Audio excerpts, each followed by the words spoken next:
Welcome to episode number 47 of the Roundtable. I'm Grant Brisbee here with McCullough and Marc Carig. Let's start with Marc. Marc, how are you doing today? I was just thinking about all the wonderful home run celebrations that have proliferated in baseball of late. I just can't imagine something more fun and interesting and organic. What about you, Grant? Well, I'm just going to pass it to Andy. Andy, how are you doing? You know what's funny is the way Marc's intonation worked there. People are going to think that he is the one who hates the home run celebrations. Well, I think we because he's just so aggro. You know, even when he's doing when he's trying to set me up, he sounds like he's the cranky old man. When in fact, it is I, the only member of this podcast still in his 30s. Well, here's the thing. Let me just explain how the sausage is made for the Roundtable heads. We were planning on starting with how terrible the White Sox are, or talking maybe about the baseball game in Mexico City. But before we started recording, Marc and Andy started yelling at each other. They were just already yelling at each other. And I'm in the middle going, save it for the pod, save it for the pod. So we just have to start because we got some fire going here. Andy hates home run celebrations. He is the old man yelling at a cloud. Yeah. Good. Explain. So the big hats, the funny medals, the vests, the hey. You don't like any of that stuff? I loved the big hat. Okay. The big hat gets me every time. And it's very frustrating that Major League Baseball's sponsorship with New Era prevents us from having the big hat. New Era should make a big hat. I would buy a big hat. Finally, Carig would have a hat that fits his head. Think about look at all the hats behind Carig. None of those fit. They're decorative. He can't get those over his 8.5 noggin. But here's the thing: New Era has made a big hat, and they've given. Yeah, Bruce Bochy wears it. You just can't tell. I was gonna say, you know what? First of all, Andy boy, George King wants his bit back. All right. That's one. Number two, that's the copyright infringement that I'm kind of worried about. Why aren't the Texas Rangers just taking Bochy's hat off and passing it around when they go back to the dugout after hitting a dinger? Anyway, go on, Grant, Andy. I'm sorry to interrupt. Just Grant, real quick for you. Would you rather have $1 million or Carig's head full of nickels? There it is. George King. George King. Can it actually be well, I don't even know the question. $1 million? Okay, well, I'm just saying that you could fit a lot of nickels in his head. Oh, I get it. Get it? Because my head's big. I have a huge head too. Look at this. I look like no one can see this if you're listening. For the people watching, I look more and more like Ned Ryerson from Groundhog Day every day. Just every day I wake up and I'm like, bing.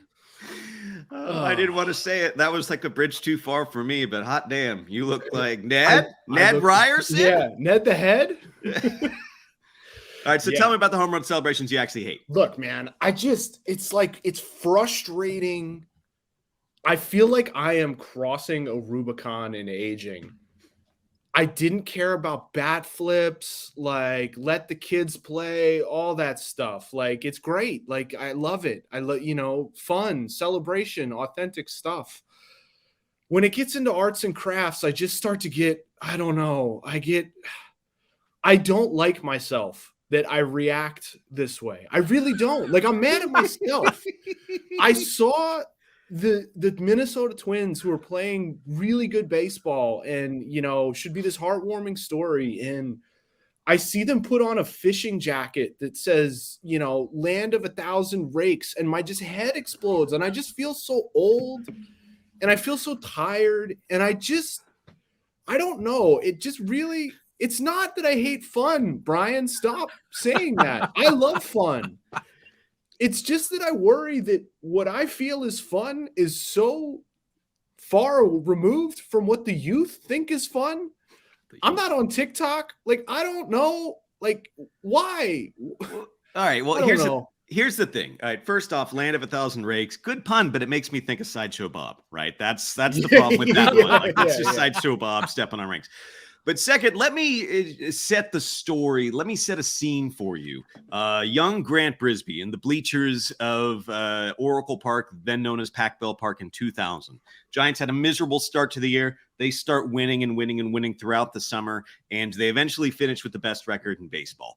During that summer, when the Giants would win, a song would come on afterwards. It was a song, and the whole crowd would start going, yeah, and they'd get into the song. And that song was, "Who Let the Dogs Out?"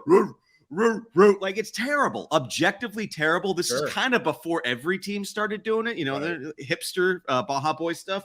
But it was fun. It was not for you. It was for the idiots who are just like celebrating. And so if the Twins fans want to, hey, they got the vest on, that's for them.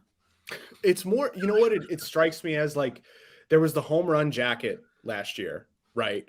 Which John Schneider apparently took away from the Blue Jays because he wanted them to celebrate more than home runs, which is like supremo hardo move, like manager of the year. I may start voting again just so I can put John Schneider at all 3 manager of the year spots in the American League. If they gave me a National League manager of the year, I would vote for John Schneider just because I love baseball hard ass stuff. That's what I think is fun. And that's why I feel I'm so far removed now. But so just to be clear, it's like everyone's got to have a thing, right? So Shohei Ohtani, they've got the Kabuto with the Angels. The 4th place Mariners have a trident. The Royals have a gladiator helmet. The Orioles appear to be beer bonging water, which is good for them. It also seems insane. It's just the ubiquity of it. It feels, I don't know. It's got a Players Weekend vibe to me. Ooh, that's what I think. That's damning. That's damning. I know. Again, I'm the villain here. But do you remember in some teams still do this, but there was a time in the early mid tens where every team, when they had a player get to second base, they do I'm the elephant or something like that. Do this. Do that. The Rangers, they had the claw and antlers or something in 2010, but then in 2011 they switched it up and they were the Cobra, and it's But again, they're empty calories, but not in a bad way. They're just a bag of Cool Ranch chips. They're not going to kill you. They're just going to taste good while they're going down that MSG. But it's not. I'm not offended by any of it. Andy just wants this to be those days where, and you wrote about this, where Doc Ellis is like, I'm going to plunk every guy that comes to the plate today. It was one of my favorite stories you've ever written, right? That was so great because everyone knows the other thing that Doc did. Yeah. But and then he went and did it. He went and smoked every dude that stepped in the box. What's funny about that is he bet Kurt Bavacqua in spring training, hey, I bet you a steak that I'm going to hit every red the first time I faced him. And 2 months later, he drills 6 reds in a row and then comes out and says, you owe me a steak. I mean, that to me, now that's fun. That's fun. That's good family fun. I like the home run things. I know. I think it's funny. I think the one I will say, when it starts to become sponsored, like the Blue Jays jacket, that's when it's that feels a little bit tired. But until then, right? Okay, the samurai helmet, come on. How can you slam the samurai helmet? Those guys are trying to have a little fun. They got creative with it. Sure, it's arts and crafts time. Okay, that's okay. I get that. But at least they're having fun with it. At least what's fun, Mark? You know what's fun? Throwing strike one. You know what's fun? Getting the runner in from third with a ground out. That's fun. On, over, and in, damn it. You know what's fun? Is going first to third. Attaboy. I want a first to third jacket. If you go first to third, you should have to wear the big hat on third base. They should give you the big hat because everyone knows, hey, that guy is doing stuff to inflate our winning percentage. Oh my God, Andy. Andy believes in the sweet spot, softcore pornography, opening your presents Christmas morning rather than Christmas Eve, and he believes in low, slong, deep, soft kisses. That's where he's going with this. Holy cow. I don't know where that came from. Yeah, Bull Durham. That's the Bull Durham monologue. I've never seen that movie. Oh my God. Yeah. Anyway, I know I'm wrong. I'm wrong. I'm willing to admit I am confident enough in my own stupidity that I know I'm wrong. I just whatever. We have this podcast. I couldn't imagine like writing this. Could you imagine if I wrote like 1,000 words? It'd be like So, the stupidest thing ever. Speaking But of which, No, let me. no, I need a 20-second editor timeout, real quick. yeah, Okay. no. Let's The let's answer do is some real time workshopping right now. Okay. Are enough teams doing something like this to do an all 30 on it? they will be in like 10 days. Because it's one of those. It's like, you know, the Royals have a gladiator helmet now. Because it's And, like, spreading. Yeah. Yeah, like, and I don't want to be rude to the Royals, but they've won 7 games and it's May. Like, they're not a team that hits a lot of home runs, right? Like, everyone just wants to do something to be part, you know. The only team not doing something will probably be like the Mets and the Yankees and the Dodgers. Well, look, I like the A celebration where they hand him a bus ticket out of Oakland. It's pretty cool. Hey, Brent Rooker, enjoy, you know, like start packing, buddy. If you hit a home run, they hand you a bus ticket and a team friendly contract offer from Alex Anthopoulos. Hit a home run and someone's like, "Hey, you know, put on this possum hat." Wow, this is fake possum. Nope, nope, we didn't say fake possum hat. How would you like $45 million over 9 years? Oh, that actually sounds pretty good. Well, the possum signed it, so that's, you know, possum's extended. Man, I don't know what the Yankees do. Like, I think the Yankees should, like, they would put on like a sensible like hat, you know, just like a nice little derby hat or something like very sensible. I gotta give them credit. They're such sticklers for tradition that they're not even going to hit home runs anymore. Right, like they're just not going to engage in this. Like if you look at watch them for the last week, right? Like, you know, fake beard. I like that. The Chiron says Yankees would have a fake beard. That would be incredible. They come to the dugout and he's put on this big old. So like, okay, again, let me just a little editor workshopping real quick. What about for the teams that don't have a celebration that we propose them? Because Brian's right. Putting a fake beard would be hilarious, or like just like one of those wigs, like the Bat Boy in Cleveland had on, like the long hair, right? Like put a wig on one of them guys, just to kind of do the whole, you know, a middle finger to the facial hair policy thing. That would be kind of funny. Yeah, see, how could you not get behind that, Andy? That's true. Nothing's funnier than, like, you know, the poor last place Red Sox last year putting someone in a laundry cart and pushing him through the dugout when they're down 4 runs after a solo shot. There he is.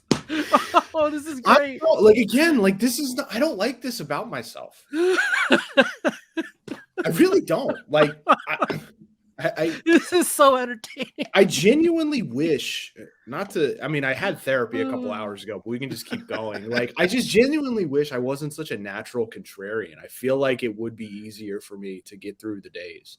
You know, that said, I love the big hat. We need to bring back the big hat. It's funnier because it's bigger than normal hats. Yeah, exactly. So you get it. Yeah. No. Would you consider yourself more of a nabob or a curmudgeon? I am a curmudgeon. Or a curmudgeon. I'm a curmudgeon as well, but I don't think like I can get to Andy levels very easy. I think I hide my curmudgeonness, at least on my public facing face, well. But Andy, that's your brand. You got to be a curmudgeon. I don't know. I mean, there's a lot. Like, the thing is, like, there's a lot of curmudgeons. Yeah, in the business. How many have as many Twitter followers as you? Oh my God. Got him. You did. Yeah. You know what, Grant? Wow. You got me. Sorry. We did it, Joe. Right, he got him. We did it, Joe. Walk back to the dugout. I don't know. Anyway, what else is going on in baseball? Well, the White Sox are on fire. What celebration would they do? What celebration would we get for the White Sox? A bus ticket out of the South Side. Like, I mean, anytime to have the conversation of like, this did not work. It's over. Yeah, that's really like, seriously. Yeah, no, I wrote about this a little bit, and several people have, you know, I'm joining in, like Ken Rosenthal, John Greenberg, obviously James Fegan has been on this for a while, but like, it really is like, you know, I guess like what I'm wondering is it like if it's time to blow it up there or to ride it out and see if this was just an atrocious month. And I guess it depends on how much you believe in like what went wrong last year being close to permanent, because there was a time not very long ago, you know, 2020, 2021, when you looked at the core of that team, you know, Tim Anderson, Yohan Moncada, Eli Jimenez, you know, Luis Robert, and, you know, with Andrew Vaughn coming as well, you're like, wow, like that's a potentially championship core. And you look up several years later and it's kind of like, I Not exactly. Like they're kind of often hurt and underperforming, and meanwhile the team is like, they lost 10 games in a row. Like it's I mean, it might just, I don't know, when is the time to admit it doesn't work. It didn't work, I guess. That's a hard thing to admit when you've basically spent close to a decade building toward this. Yeah. That's the thing, is you would always get the people who, whenever a team started to sink a little bit into the morass of mediocrity, you would get the people, time to blow it up, time to do what the Astros did, time to do what the Cubs did back, in 2016, like time to, it works. Like you just point to the teams where it works, but then there are the teams where it doesn't work. And the White Sox, man, they did a rebuild in theory about as well as you can do it, right? Like they're getting Jimenez in the deal back. They are getting high draft picks. They are getting Giolito, stuff like that, where it's not like they're trading their best players for magic beans. They're trading their best players for really impressive prospects who thrive in the major leagues. And then it still doesn't work because it doesn't, they're not thriving at the same time or on the same timetable.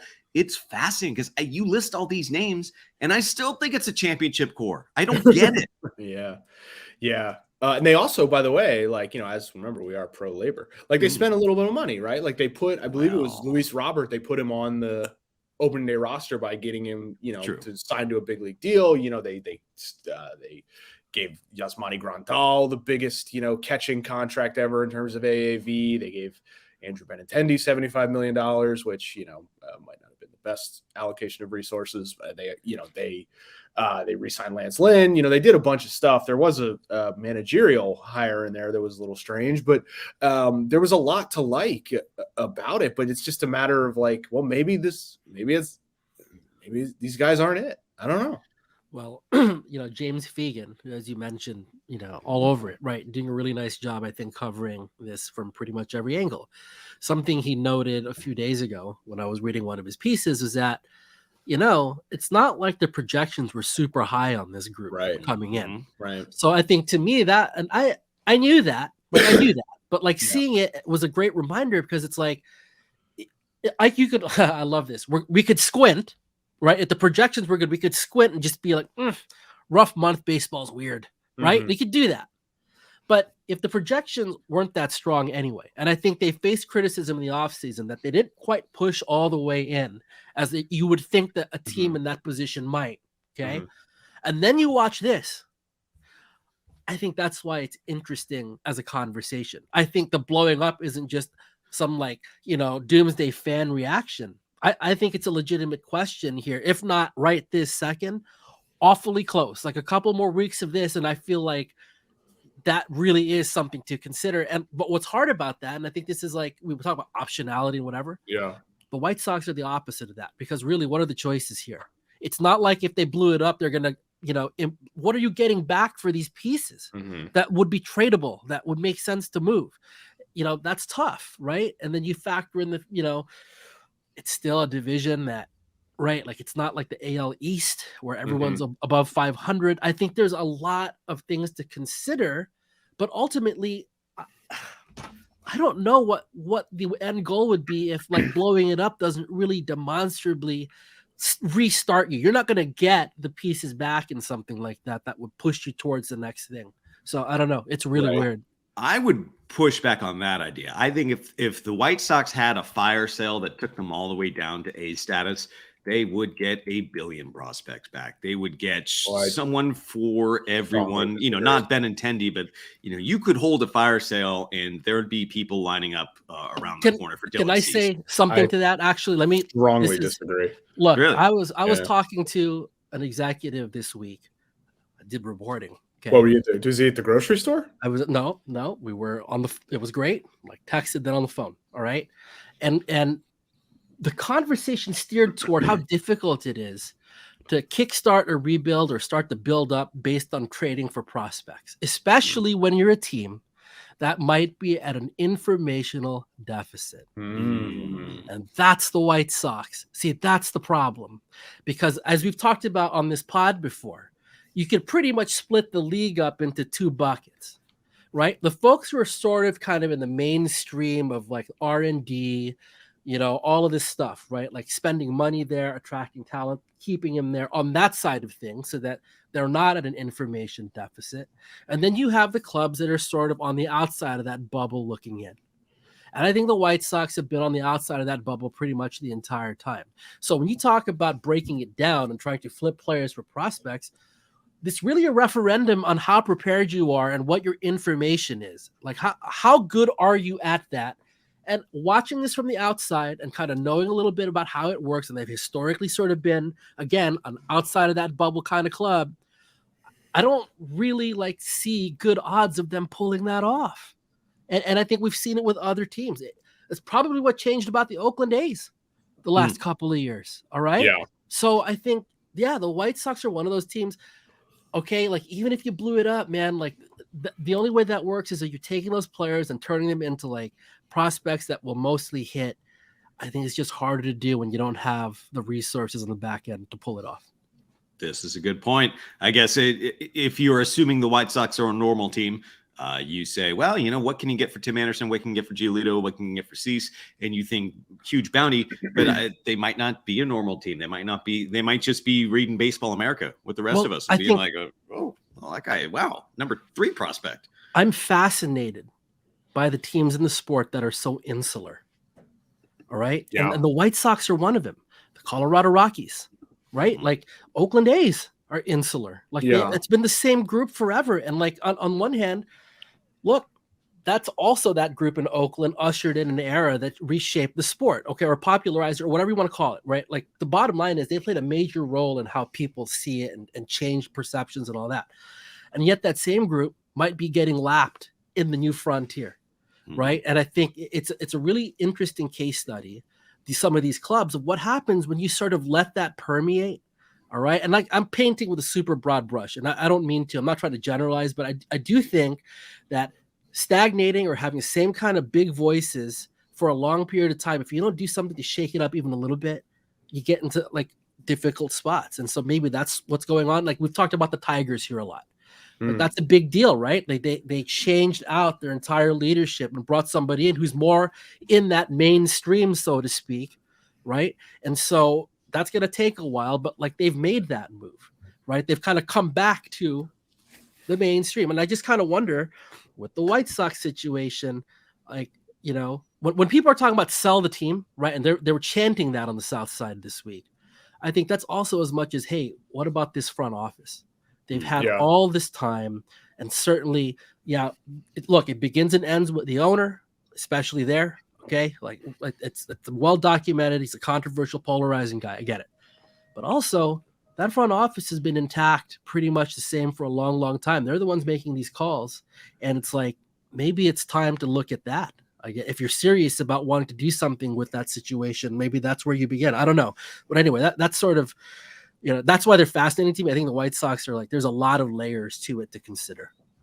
It seems like there's a new data breach in the news every other day. In 2022 alone, there were over 1,800 data breaches that exposed personal information of over 422 million individuals. But there is something that you can do about it. We are thrilled to partner with Aura. Aura is an all-in-one online safety solution that helps protect you and your family from identity theft, financial fraud, and online threats before they happen. With Aura, you can rest easy knowing that someone is looking out for you.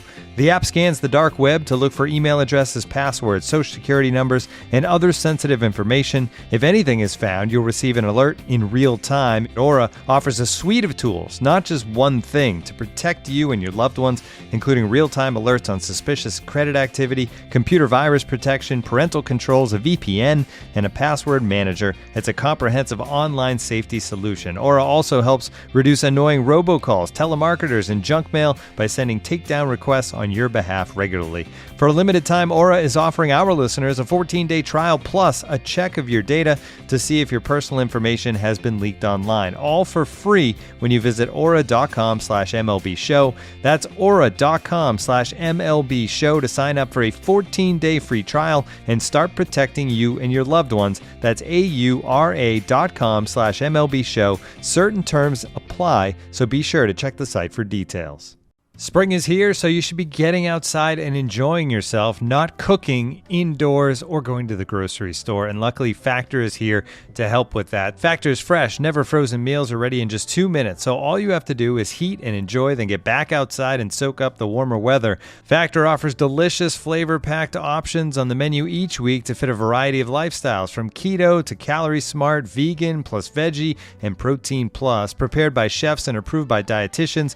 Each meal has all of the ingredients you need to feel satisfied all day long while meeting your goals. And if you're looking to mix it up, you can add a protein to select vegan and veggie meals each week. With 34 plus chef-prepared, dietitian-approved weekly options, there's always something new to try. Plus, you can round out your meal and replenish your snack supply with an assortment of 45 plus add-ons. Or for an easy wellness boost, try refreshing beverage options. With Factor, you can rest assured you're making a sustainable choice. We offset 100% of our delivery emissions to your door, source 100% renewable electricity for our production sites and offices, and feature sustainably sourced seafood in our meals.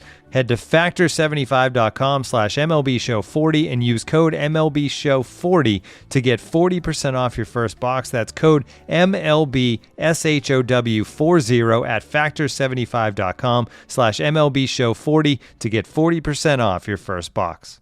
The weather is finally warming up outside, so you want to enjoy your weekends. You want to get out there, enjoy the sun, the warmth. What you don't want to do is spend all your time on your lawn, and Sunday is going to help you not worry about that. Sunday is everything you need to get the lawn you've dreamed of this spring. Go to getsunday.com/MLBshow and enter your address to get a customized plan created just for your lawn. No trips to the store or hauling heavy bags, since they ship straight to your home. You just need a hose to apply Sunday. You can fertilize your whole lawn in less time than it takes to watch an episode of your favorite TV show or listen to your favorite podcast, The Athletic Baseball Show. And they only use ingredients you can feel good about. No harsh chemicals, no long waiting periods, no trying to keep your kids and pets off the lawn. Simply apply, let it dry, and you're back to enjoying your yard. Sunday is easy and affordable. Some lawn care services cost up to $1,500 a year. Sunday's full season plans start at just $109.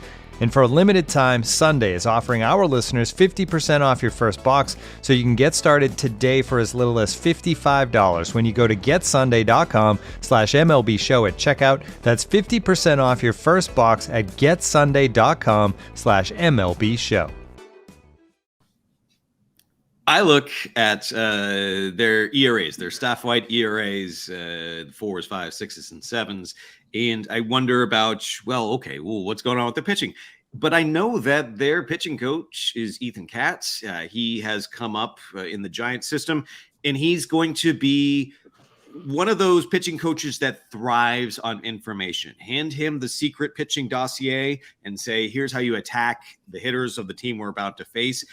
Is he getting the same kind of information that other teams are getting? Is he going to be as prepared? Like, is that how far behind the White Sox are? Because I'll admit, I have no idea the intricacies of all the different front offices in how, data approach they are, what kind of staff they have in that compartment in the front office. But are the White Sox just one of those teams that is getting lapped like that? I mean, it's certainly possible. I would say I look at the walk rates. And I don't know if I would blame the pitching information department for guys walking the park.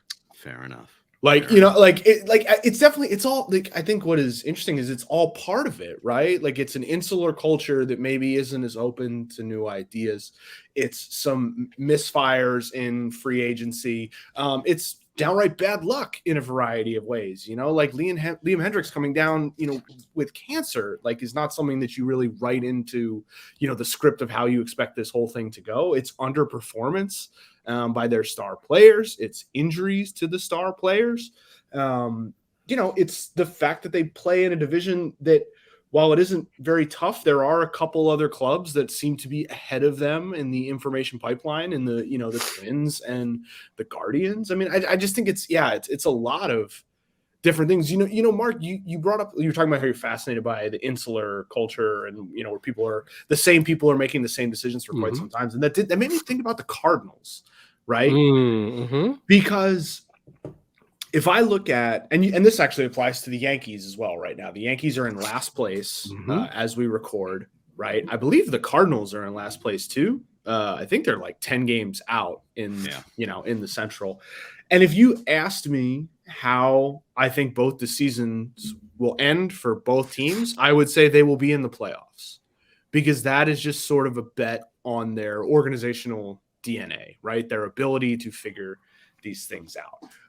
But we also know, like, intellectually, that all the things you said about like a lack of new ideas, like both those teams, right? The Cardinals and the Yankees basically looked at what they did the previous year and were like, let's make a little bit of adjustments.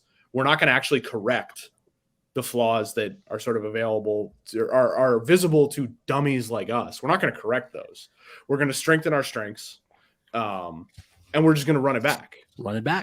And it's not working for either team. And what interests me is at what point, when you stick to the plan, stick to your process, even to some extent, the Dodgers are going through this. At what point it becomes apparent, like, ooh, we need to maybe change up some of these processes here. I don't know. I just like, the Cardinals are not good for the same reason people expected they might not be good. The Yankees are struggling for the same reason everyone thought they might struggle. And it's a long season and they will probably correct it, but it strikes me that is a product of confidence in your process and how that might sometimes lead you astray. And it's a fine line, right? Because we're talking about the Yankees process. They haven't had a losing season in 30 years. I know. And the Cardinals are pretty close. The Cardinals are pretty close. Years. Yeah. There are people with young families that have never seen a losing Yankees team. That's what is sort of fascinating to me. On the one hand, good Lord, are they failures, because the Astros have kicked their ass. They haven't won a World Series in 2009. They talk all of this stuff about like, we're this franchise. We got all this history and all this stuff. And they believe their own bullshit. And they don't have a ring to show for it in the last now 14 years. Right. But yet you pull back a little bit more. They've also never had a losing season since what? Stump Merrill managed the club? Right. Or no, I'm sorry. I think Buck was there first, maybe his first year or something. But basically, we're talking that era. Yeah. So it's like, okay, evaluate what you're doing, but also it ain't all wrong. And it's like, I think it's fascinating. The Yankees are like, they're so polarizing because you want to bury him, right? And certainly in New York, that's the first reaction. Bury him. But it's like, you also, they know this, and I think the fans know this, no matter how much they say, oh, we would accept a rebuild. I don't think so. I cannot see that happening for a lot of different reasons. So they're stuck, right? Like in some ways, they're kind of stuck. And so, on a related point, right? If you're going to sit there and reevaluate your processes, which I think is always a healthy thing anyway, I don't know, man. What else is there to do? Because you can't say that they're ignoring this stuff. Like Brian Cashman, gets crushed all the time for it's too analytic. Right? He gets hammered for they're too reliant on numbers. He gets hammered for trying to be innovative or at least keeping up. At the very least, if they're not ahead of it, they're trying to keep up. They're as I would like to see a team that has a more advanced pitching program than they do. Right. That they have tried to emulate, make their own, and invested a ton of resources in. Right. There are just people that you've never heard of. And there's layers and layers and layers of him trying to solve this puzzle.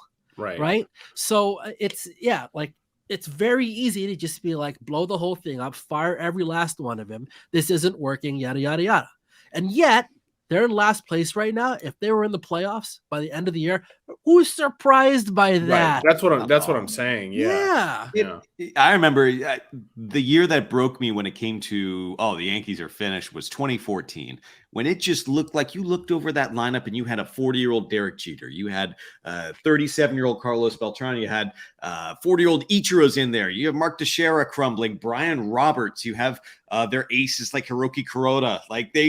They're done. They're all almost 40. And they finished 84 wins, I think. And then the next year, they're in the wild card game. And then the next year, they're getting back. They're over 500 again. The next year, they're in the ALCS. Yeah. And they never went through that rebuild. The year after that, they won 100 games. Well, they did. Yeah. They rebuilt in 2016. Yeah. They rebuilt in 2016. They traded off. That was the one time they burned down the roster and basically turned it into prospect capital. And the issue is that the prospect capital that they got, in addition to the young players they haven't really panned out, except for Aaron Judge. And Gleyber Torres is a good player. He's just maybe not the player that they had hoped he would be. He's a good player though.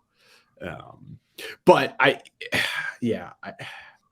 feel like with the Yankees, right? Like all the praise. I feel like every time we like start criticizing them, we're like, wait a minute, like they're incredible. Like they do this every year, right?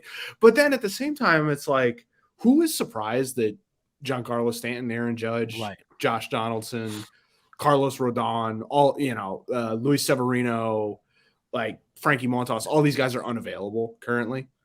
Like we know this. We know that the thing that makes you injury prone is a history of injuries. Mm-hmm. And age. And their bet for this season was that they would be a little bit healthier and they would be a little bit younger. Thus far, the younger guys are there, but not, flourishing. Like Volpe looks fine. He's getting better. Yeah. He looks fine, right? Mm-hmm. But he's not OPSing, he doesn't have a 125 OPS plus. Correct. Right? Like he's not like, a rocket out of a ship in the way. No, he's not what Gleyber was when he hit the What Gleyber was, or Ronald Acuna Jr. or whatever. But he's going to he's going to be fine. It's not to suggest otherwise, but he's not contributing at the level that they need in order to be the team that they want to be. He could be that in September. But it's just like the stuff that you kind of expect that they're betting on hasn't panned out just yet. That said, it's a month in. Like, I don't know. So what would you think is the likeliest scenario where you have the Yankees and Cardinals both missing the postseason, the Yankees making it and the Cardinals missing it, the Cardinals making it and the Yankees missing it, or both teams making it? What's the likeliest scenario of all those permutations? I'm going to pick one of the two. Whichever you got 4 options. I'll cut those in half and basically just one of those two misses the playoffs. I can see that. See that. Maybe the Cardinals. I don't know. Yeah, I think option 2 seems the most likely, and then option 4 they both make it. But 2, Yankees make it, Cardinals don't. I don't know. The Cardinals. But then they play in the Central. I don't. But the Cubs are like competent. I guess we're gonna get yelled at. The Pirates keep winning. Pirates keep winning. I will say the Cardinals are the team, and this is anecdotal, so feel free to push back on this. It feels like every year you look up and you're just like you haven't paid attention, and then they've won 13 out of 15 games or something. Right. It's like August, and you're like, what the hell? Oh, Cardinals, you got me again. The Eddie Murphy bit. Oh, my mouth was open. You got me. Good job. So I just don't trust them. I don't trust them or the Yankees to stay. Well, here's the other thing, guys. Right? Like the Cardinals, you're right? They're classic. Oh my God, they've turned it on. Now they're like right there. Dude, you're not getting all that yummy bottom feeding NL Central to just like munch on for the rest of the second half. Right. Like I gotta go play some clubs, right? Like I haven't looked at the schedule, but I would imagine that the balanced schedule is not going to do them any favors. And so they might pull that trick because it's them, it's the devil magic, all that stuff. But like it feels like it's harder to do. Right? I don't know. This is the year where they don't get the Pirates, and that's good for them. They're going to get more Rockies than Pirates, and like all of a sudden, that's good for them.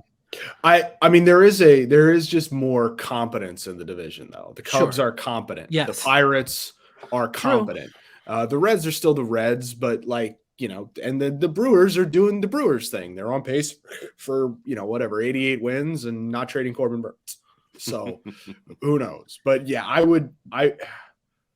I don't know. There's something off about the Cardinals this year, but there have been years where there is something off with them before. They kind of live to be off early, or at least in stretches during the year. And then, as you guys both mentioned, there's like you look up in August and you're like, great, I got to go to the Marriott app and book all these hotels. Like love it. Love going to Busch Stadium. But all those years there was a Yadier Molina, and he's like me, where he's the glue of that particular podcast that is the St. Louis Cardinals. He puts us like barely there last year. Yeah. I mean, the decision to pivot from Molina to Contreras felt different in that he's a different type of player than they had in that position. I don't know what a better option would have been. You know, Christian Vasquez maybe makes sense because he's more of just a defensive-minded player. But the issue with them is, one, Nolan Arenado is not hitting. Sure. Two, none of the other, most of the other young fellas are not hitting, and the pitchers are kind of as mediocre as people thought they would be. Plus, there's no Adam Wainwright. That's it's a noxious brew right there. Noxious brew. It's funny because and the other underachieving team that we were talking about, the Yankees, it's pretty easy to see what's happened there. Nobody's on the field. Right. So these teams are going through it, and the reasons are fairly obvious.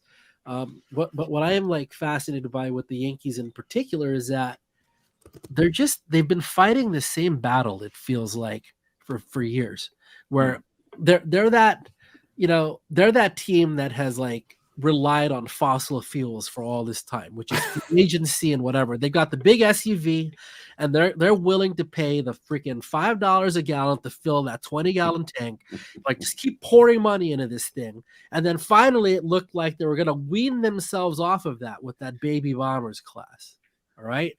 They don't pan out the way they think they would. And now what are they doing? Same SUV that they're filling with, and it's the same problems. All right, it's the same. Who is shocked by Rodon being hurt? Right. I say that not as a knock on him, but as Andy referenced earlier, the best predictor of future injury is past injury. All right, and this guy's got a rap sheet of injuries. Yeah. Okay? So, but that's the types of players that are generally available in free agency. They're older, therefore they're higher injury risk.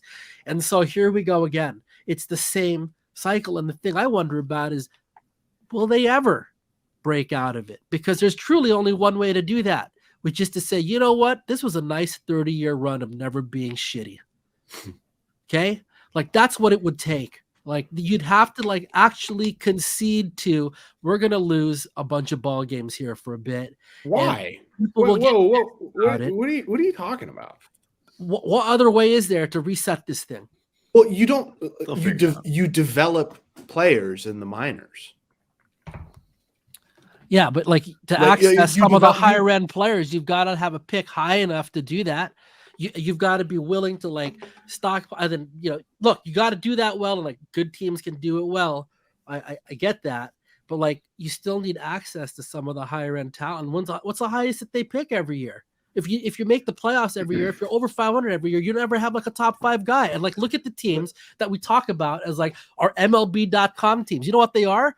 Bunch of first rounders, a bunch of top 10 picks that you've hoarded finally and gotten them to push forward. No, right? the Dodgers are the Dodgers have changed my mind on that, to where they had this 5-year stretch where they had the best first round pick and they were always in the 20s. It's Will Smith or Walker Buehler or this, that.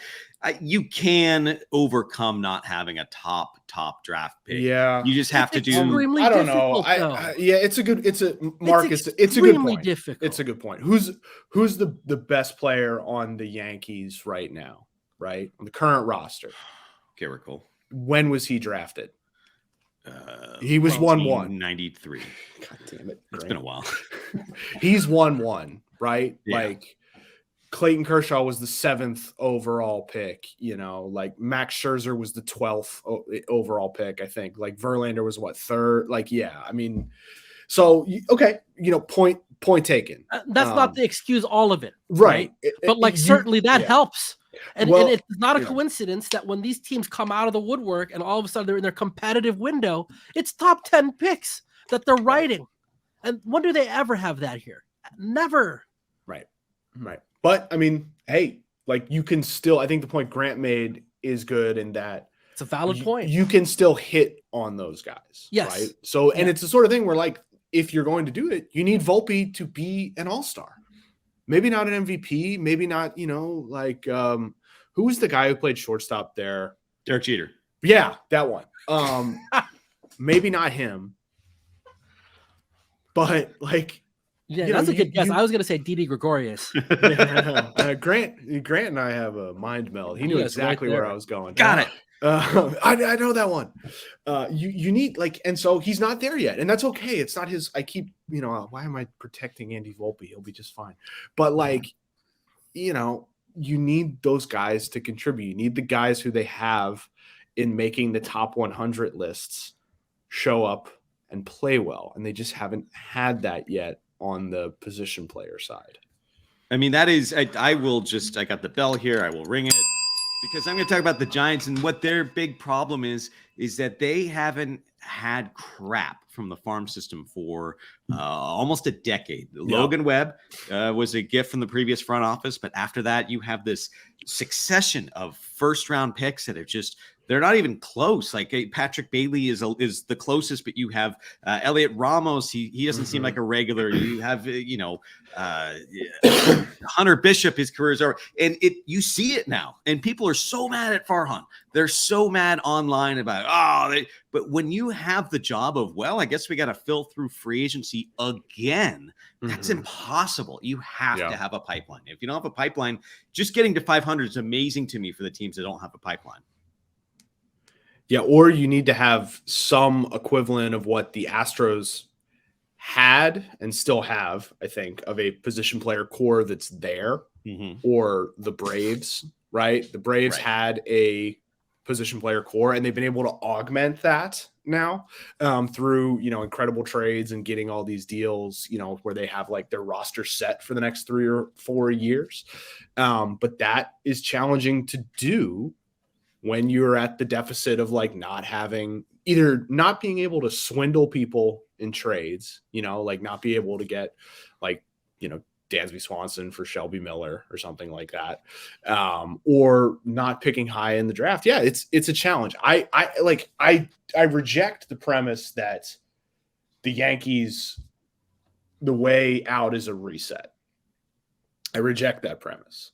I do not support tanking, and I'm frankly disgusted that Mark would come on our platform and say the Yankees should tank. That is a man who works for management, and you can tell in his answers. I do, but I wish we had a company softball team, because then we would have a jacket that says the land of 1,000 tanks. Oh God. No.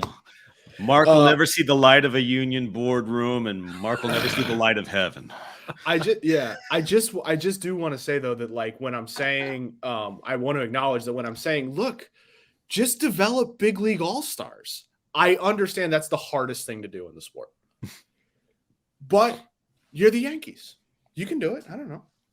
Just move the A's to Kansas City and pick them over for parts for a couple decades. I was going to say, you could also do what the Braves did, which is just drive behind the A's truck and wait for those players to just come falling out, and then have Alex just swoop him. Oh, hey, look at that. Look, it's Olsen. Man. Come on on board. Hey. Come on. Murphy, what's up?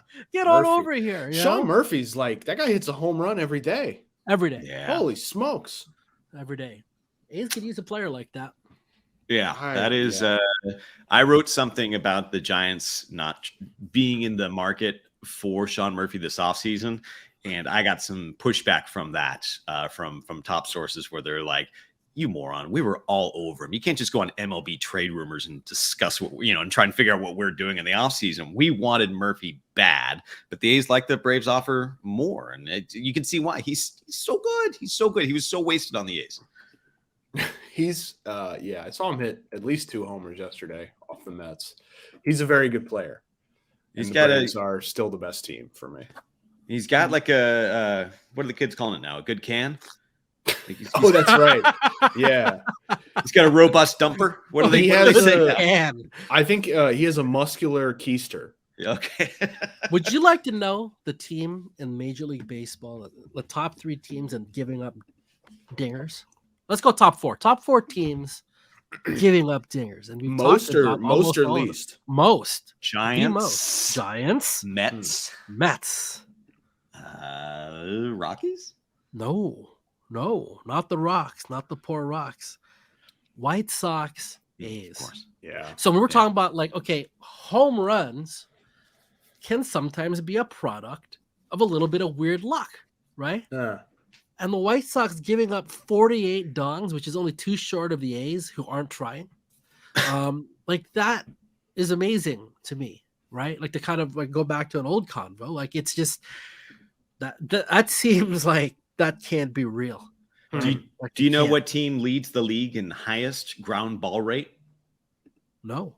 Giants. Do you know how maddening it is to watch a team that is better than every other team keep the ball on the ground, also have the worst home run rate in baseball? It shouldn't happen. Shouldn't happen. That feels that those two concepts feel incongruent. Fake. Yeah, just like what? Makes no sense. So anyway. Andy, I like how. Sorry, what's up, Mark? Would you support pitchers celebrating giving up home runs with props? That I would like. Right? So like you're putting like the cone of shame on them, like or whatever. Yeah. You'd Just have imagine to- like covering the old Royals and Jeremy Guthrie throwing like a blue blazer on with like a crown after giving up like 3 dongs in a game or whatever. No, you're putting like Ross Stripling comes back to the dugout and you put like a cone so he doesn't lick himself. You know, like a coming back from the vet. I'm for that. You know, just sit there in the end of the dugout. What if they just had to pull out a hanky out of their back pocket and wave like a white flag, as the ball leaves? Oh, they really mess with the pitchers, make them wash their hands thoroughly. Get the sticky stuff off. Hey, whoa. All right. I'm sorry. I don't know. I mean, I don't think. Look, Mark, I'm unlike you. I'm not a sadist. I don't support this publicly shaming. I just think maybe the players could act like they've been there before. Oh boy. Oh boy. That is a good place to end it. Just full circle back to Andy yelling at a cloud. I hate myself. I hate this about myself. I really do. I just want all the listeners who are going to leave negative comments on the Apple thing. I don't like this about myself. God. But so have you done TikTok at all? Like, have you checked it out even? Yeah, I've seen it. It's like just scrolling and go, what the hell is this? This is stupid. Well, it's just not for me. Like, it's not designed for a person like me, like the live streams who hates fun. The live streams on Poker Go, those are designed for me. Like, that's you want to watch 8 hours of deuce to 7 triple draw, like that's for me. But like a 6-second clip of like people on the subway watching like the ladies at the Taylor Swift concert like come in the subway car and it's set to a horror movie screen, like that's not for me, man. Like I want to watch Pot Limit Omaha. You should you should see my TikTok stream to have it curated with the algorithm, and it's just showing me animals. It's just it's just ferrets chasing around lizards and stuff, and it's delightful. Yeah. Anyways, this is a good place to end. This has been, what did we say, episode 47? 47 of the Roundtable. We will be back next week. We'll talk about baseball because that is what we do. See you then.